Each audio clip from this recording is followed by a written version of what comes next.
సిటీలో నిరుద్యోగులకు ఉపాధి మార్గాలుగా మారుతున్నాయి క్యాబ్స్. ప్రెజెంట్ క్యాబ్స్ డిమాండ్ బాగా పెరగడంతో చాలా మంది నిరుద్యోగులు డ్రైవింగ్ ఫీల్డ్ వైపు మొగ్గు చూపుతున్నారు. అన్ని ఖర్చులు పోను నెలకు 20 నుంచి 30 వేల వరకు వెనకేసే అవకాశం ఉండడంతో మోటార్ ఫీల్డ్ బెటర్ ఆప్షన్ అంటున్నారు. సిటీలో క్యాబ్స్ కు గిరాకీ పెరగడంతో నిరుద్యోగులకు వరంగా మారింది. క్యాబ్స్ కు డిమాండ్ ఉండడంతో చాలా మంది నిరుద్యోగులు డ్రైవింగ్ ఫీల్డ్ ఎంచుకుంటున్నారు. గత 4-5 ఏళ్లుగా సిటీలో క్యాబ్స్ కల్చర్ బాగా పెరిగింది. ఓలా, ఊబర్ వంటి సంస్థలు క్యాబ్ సర్వీస్ రంగంలో దూసుకెళ్తున్నాయి. కంపెనీల యాప్ డౌన్లోడ్ చేసుకుని క్లిక్ చేస్తే చాలు ఇంటి ముందు క్యాబ్ వస్తోంది. కాస్త ఖర్చుతో పని లేదనుకుంటే లగ్జరీ కార్లు కూడా ఇంటి ముందు క్యూ కడుతున్నాయి.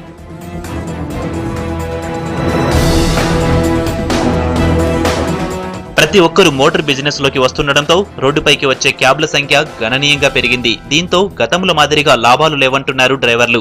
డిమాండ్ తో పాటు కార్ల సంఖ్య కూడా పెరగడంతో పని లేకుండా పోతుందని వాపోతున్నారు. గతంలో ఖర్చులు పోను నెలకు 20 నుంచి 30 వేల వరకు మిగిలేవని, ప్రస్తుతం ఆ పరిస్థితి లేదంటున్నారు. అసలు బిజినెస్ లేదు, ఏం లేదు. మార్నింగ్ నుంచి ఒక 6 డ్రాప్స్ కొట్టాను.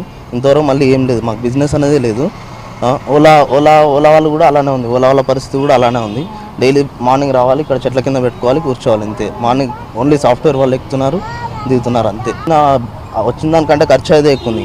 ఇప్పుడు అందులో ఈ బ్లాక్ మనీ దిక్కెళ్ళి మాకు మొత్తం పేటీఎంఏ పోతున్నాయి. డీజిల్ కూడా పైసలు రావట్లేదు, చాలా ఇబ్బంది ఉంది. ఇప్పుడు ఈ మధ్యలో ఏంటంటే క్యాబ్స్ విపరీతంగా పెరిగిపోయినాయండి. హైదరాబాద్లో టూ మచ్ క్యాబ్స్ అయిపోయినాయి, ఎక్కడ దందా లేదు.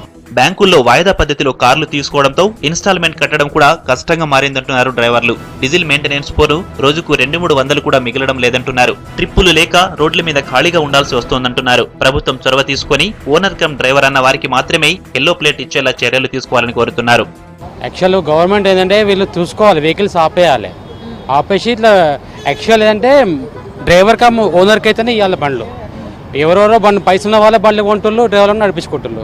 అప్పుడు సెల్ఫ్ ఎంప్లాయిడ్ కాదుగా ఇది. డ్రైవర్ కమ్ ఓనర్ ఉంటేనే వెహికల్ ఇవ్వాలి. అట్లా తేవాలి, సిస్టమ్ తేవాలి. అట్లా తెలిసే మనం బతుకుతాం మేము. లేదంటే బండ్లకు అప్పుడు కట్టడే సరిపోతుంది. ఓలా ఊబర్ ఉన్నా కానీ గవర్నమెంట్ పెట్టాలి, సిస్టమ్ తీసుకోవాలి. వాళ్ళు ఏంది బిజినెస్ చేసుకుంటున్నారు, పైసలు సంపాదించుకుంటున్నారు. బుకింగ్స్ ఇస్తారు, ఒకసారి year vehicle too much vehicles అవుతున్నాయి.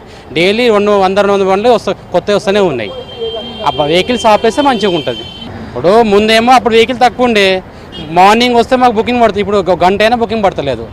చూడండి చుట్టుముట్టు వెహికల్ అన్నీ కనిపిస్తాయి. ఇక్కడ అక్టోబర్ నుంచి మొత్తం పడిపోయింది బిజినెస్. గతేడాదితో పోలిస్తే అద్దె కార్ల సంఖ్య 300% పెరిగిందంటున్నారు నిపుణులు. గ్యారేజ్ కు వస్తున్న వెహికల్స్ లో క్యాబ్స్ ఎక్కువగా ఉంటున్నాయంటున్నారు. క్యాబ్ బిజినెస్ తో బాగా కలిసొస్తుందన్న నమ్మకంతో ఉన్నత చదువులు చదివిన వారు కూడా క్యాబ్ నడిపేందుకు ముందుకు వస్తున్నారు. అయితే దిగితే గానీ లోతు తెలియదంటున్నారు ప్రస్తుతం పనిచేస్తున్న డ్రైవర్లు.